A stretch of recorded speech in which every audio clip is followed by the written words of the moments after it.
আসসালামু আলাইকুম, hello everyone. আজ আমি আপনাদের সাথে শেয়ার করব কফি ফ্লেভার কেক বা মোকা কেক, যাই বলেন না কেন। আশা করি ইনশাআল্লাহ ভিডিও শেষ পর্যন্ত আপনারা সবাই আমার সাথেই থাকবেন। আপনারা যারা প্রথমবারের মতো আমার চ্যানেলটি দেখছেন, আপনারা প্লিজ আমার চ্যানেলটি সাবস্ক্রাইব করবেন এবং পাশে থাকা বেল আইকনে ক্লিক করে দিবেন, যাতে আমি কোনো ভিডিও আপলোড করলেই সবার প্রথমে আপনারা নোটিফিকেশন পেয়ে যান। এখানে প্রথমে আমি 1/4 কাপ থেকে কিছুটা কম ফুটন্ত গরম পানি নিয়ে নিয়েছি। এখন আমি এখানে কফি পাউডার দিয়ে দিব প্রায় 1 চা চামচের মতো। আপনারা ভালো ব্র্যান্ডের কফি পাউডার ব্যবহার করবেন, তাহলে দেখা যাবে কেকের টেস্টটাও অনেক বেশি ভালো আসবে এবং কেকে কফির স্ট্রং একটা ফ্লেভার পাওয়া যাবে।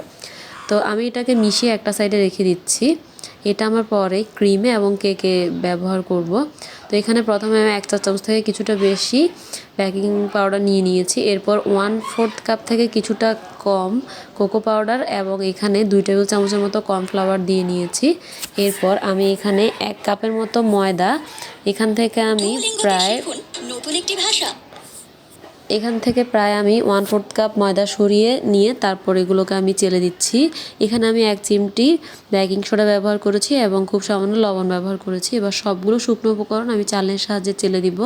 চেলে নেওয়া হয়ে গেলে একটা হ্যান্ড হুইস্কের সাহায্যে ভালোভাবে মিশিয়ে নিচ্ছি। মিশিয়ে নেওয়া হয়ে গেলে এই শুকনো উপকরণগুলোকে আমি একটা সাইডে রেখে দিব। এদিকে রুমের স্বাভাবিক তাপমাত্রায় থাকা 4টা ডিমের সাদা অংশ এবং কুসুম আমি আলাদা করে নিয়েছি। তো প্রথমে আমি এখন সাদা অংশটাকে বিট করে নিব। বিট করতে করতে যখন এটা একটু সাদাটে ভাব হয়ে আসবে বা একটু ফোম হয়ে আসবে, তখনই আমরা এখানে চিনিটা অ্যাড করে দিব। চিনিটা আমরা একবারে দিব না, 2 থেকে 3 বারে চিনিটা দিব এবং বিট করতে থাকব। আমি এখানে প্রায় 1 কাপ থেকে কিছুটা কম চিনি ব্যবহার করেছি। তো চিনিটা যখন মেল্ট হয়ে যাবে তখনই সবগুলো শুকনো উপকরণ একে একে দিয়ে দিব এবং কফি যে কফিটা আমরা আগে মেল্ট করেছিলাম ওখান থেকে দিয়ে তারপর শুকনো উপকরণগুলোকে দিয়ে আমি এগুলোকে একসাথে মিশিয়ে তারপর মোল্ডে ঢেলে কেকটাকে বেক করেছি। দুর্ভাগ্যবশত এই ক্লিপটা কীভাবে যেন মিসিং হয়ে গিয়েছিল। আপনারা আমার ভুল ত্রুটি ক্ষমা সুন্দর দৃষ্টিতে দেখবেন। এদিকে আমি ক্রিমটাকে রেডি করছি।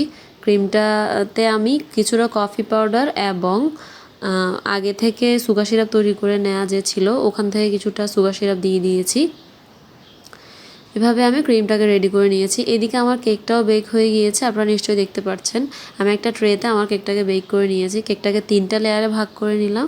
এবার আমি এখানে সুগার সিরাপ দিয়ে দিচ্ছি। আজকে সুগার সিরাপটাতে আমি কফি পাউডার যে মেল্ট করে নিয়েছিলাম ওখান থেকে কিছুটা কেকে ব্যবহার করেছি, কিছুটা সুগার সিরাপে দিয়েছিলাম। এরপর এখানে আমি চকলেট ইমালশন দিয়েছি এবং প্রায় 4 টেবিল চামচের মতো পানি এবং 4 টেবিল চামচ চিনি এবং 1 কাপের মতো পানি দিয়ে আমি সুগার সিরাপটা তৈরি করে নিয়েছি। এরপর যে ক্রিমটা রেডি করেছিলাম কফি দিয়ে, সেই ক্রিমটা লাগিয়ে নিচ্ছি। তো এইভাবে প্রত্যেকটা লেয়ারে আমি সুগার সিরাপ দিয়ে দিব এবং এভাবে লেয়ার করে ক্রিম লাগিয়ে নিব। তো যেহেতু সেম প্রসেস, এজন্য আলাদা আলাদাভাবে আর দেখাচ্ছি না। আমি কীভাবে করেছি এটা প্রথম লেয়ারেই দেখিয়ে দিচ্ছি। এভাবে আমি 3টা লেয়ারও এভাবে ক্রিম লাগিয়ে নিব এবং সুগার সিরাপ লাগিয়ে নিব। এভাবে দিয়ে দেওয়া হয়ে গেলে আমি সবশেষে পুরো কেকটাকে ক্রাম কোটিং করে নিব। আপনারা অবশ্যই চেষ্টা করবেন প্রত্যেকটা কেকে ক্রাম কোটিং করে তারপর ফিনিশিং লেয়ার দিতে, তাহলে দেখা যায় কেকে খুব সুন্দরভাবে ফিনিশিং চলে আসে।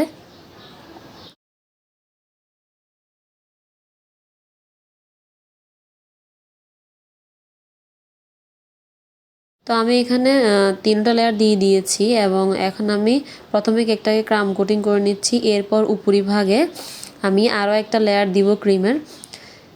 মোটামুটি ফিনিশিং এনে তারপর আমি আপনাদের সাথে শেয়ার করব।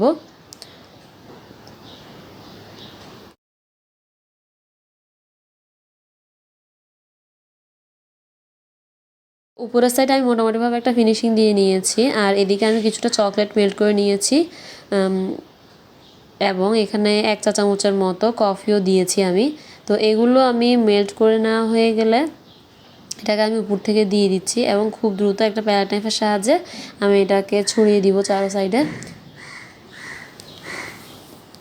এই কাজটা একটু দ্রুত করবেন, যেহেতু এখানে চকলেট আছে, কফি আছে, এগুলো কিন্তু ফ্রিজে রাখলেই খুব দ্রুত বসে যাবে।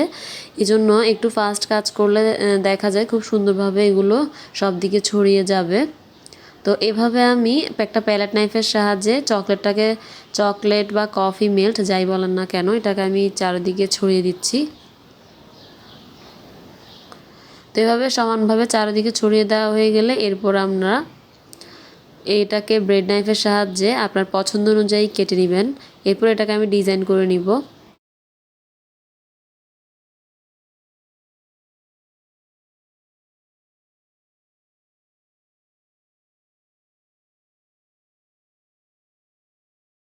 তো এভাবে আমি পুরো কেকের উপরিভাগে এভাবে কফি এবং চকলেটের মিক্সটা দিয়ে দিলাম। তো এভাবে ব্রেড নাইফের সাহায্যে আমি কেকটাকে কেটে নিচ্ছি। প্রত্যেকবার কেক একবার কাটা হয়ে গেলে আপনারা হাতে একটা কাপড় অথবা একটা টিস্যু পেপার রাখবেন, যে প্রত্যেকবার আপনারা যেন ছুরিটাকে ক্লিন করে নিতে পারেন। তাহলে এটা ড্র লাইনগুলো অনেক বেশি সুন্দর আসবে। আপনারা নিশ্চয়ই দেখে বুঝতে পারছেন আমি কিভাবে করছি। প্রত্যেকবারে কাটা হয়ে গেলে এভাবে একটা কাপড়ের সাহায্যে ছুরিটাকে মুছে নেবেন। তাহলে দেখা যাবে খুব সুন্দরভাবে কেকের স্লাইসগুলো হবে এবং কেকগুলো দেখতে অনেক ফ্রেশ লাগবে এবং স্লাইসগুলোও খুব সুন্দরভাবে হবে। তো এভাবে আমি কেকের সবগুলো স্লাইস করে নিব।